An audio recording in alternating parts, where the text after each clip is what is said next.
Hi നമസ്കാരം. F ടോക്കിലേക്ക് എല്ലാവർക്കും സ്വാഗതം. നമ്മൾ നിലമ്പൂർ ബൈ ഇലക്ഷൻ വരികയാണല്ലോ. അപ്പം ഏത് മുന്നണിക്കാണ് അവിടെ വിജയ സാധ്യതകൾ എന്നാണ് നമ്മളിവിടെ നോക്കാൻ പോകുന്നത്. നമുക്കൊരു ഫസ്റ്റ് ഇപ്പോൾ ആര്യാട് ഷൗക്കത്തും അതുപോലെ പി വി അൻവറും മത്സരിച്ച സമയത്ത് പി വി അൻവർ അവിടെ ജയിക്കുകയുണ്ടായിരുന്നു. ആ സമയത്ത് അവിടെ യു ഡി എഫിൽ ഉണ്ടായിരുന്ന ഒരു രണ്ട് നേതാക്കന്മാരുടെ പേരാണ് അവിടെ മുന്നിൽ വന്നത്. ഒന്ന് വി വി പ്രകാശനും അതുപോലെ തന്നെ ആര്യാട് ഷൗക്കത്തും. ആ ഫസ്റ്റ് ടൈമിൽ തന്നെ, അതായത് പി വി അൻവർ MLA ആ സമയത്ത് പി വി പ്രകാശനാണ് അവിടെ മത്സരിച്ചിരുന്നെങ്കിൽ തീർച്ചയായിട്ടും അവിടെ പി വി പ്രകാശൻ ജയിക്കുകയും പി വി അൻവർ തോൽക്കുകയും ചെയ്യുന്നു. കാരണം അവിടെ രണ്ട് ചേരികളാണ് ഉണ്ടായിരുന്നത് ആ സമയത്ത്. ഒന്ന് പി വി പ്രകാശന്റെ ആളുകളും ഒന്ന് ആര്യാട് ഷൗക്കത്തിന്റെ ആളുകളും എന്നുള്ളത്.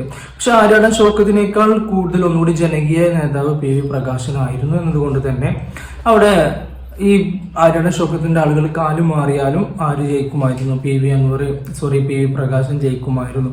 പക്ഷെ അവിടെ ആര്യാട് ഷൗക്കത്ത് സ്ഥാനാർത്ഥിയായി നിൽക്കുകയും എതിരെ പി വി അൻവർ വരികയും ചെയ്തു. അങ്ങനെ പി വി അൻവർ വന്നതിന് ശേഷം പി വി പ്രകാശിന്റെ ആളുകൾ, അയാൾ ഒരു ഗ്രൗണ്ട് വർക്കർ ആയതുകൊണ്ട് തന്നെ അയാൾ ആളുകൾ മൊത്തം ആർക്ക് പി വി അൻവറിന് വോട്ട് ചെയ്യുകയാണ്, പി വി അൻവർ വിജയിക്കുകയും ചെയ്തു. പിന്നെ രണ്ടാമതിലേക്ക് വരാം. നമുക്ക് രണ്ടാമതിൽ വരുമ്പോൾ അവിടെ പി വി പ്രകാശനും അതുപോലെ തന്നെ പി വി അൻവറാണ് നമുക്ക് മത്സരത്തിൽ ഉണ്ടായിരുന്നത്.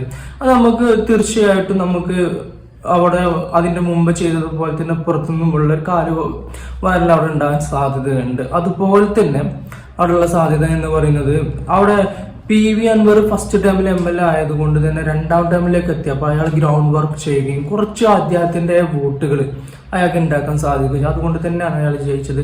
നിർഭാഗ്യവശാൽ അവിടെ പി വി പ്രകാശൻ എന്ന വ്യക്തി എതിർ സ്ഥാനാർത്ഥി റിസൾട്ട് വരുന്നതിന് മുമ്പ് തന്നെ മരണം സംഭവിക്കുന്നുണ്ട്.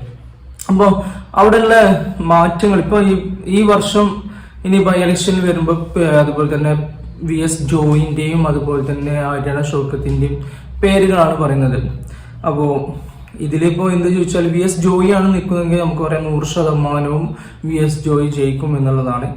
പിന്നെ ആര്യാട് ഷൗക്കത്താണെങ്കിൽ അയാൾ ഇപ്പോൾ ജനകീയനാകാൻ നോക്കുന്നുണ്ടെങ്കിലും ഒരു പക്ഷേ VS ജോയിന്റെ അത്ര ജനകീയനല്ലാത്തത് കൊണ്ട് ഒരു പക്ഷേ അദ്ദേഹത്തിന് VS ജോയിന്റെ അത്ര ഒരു സാധ്യത കാണുന്നില്ല.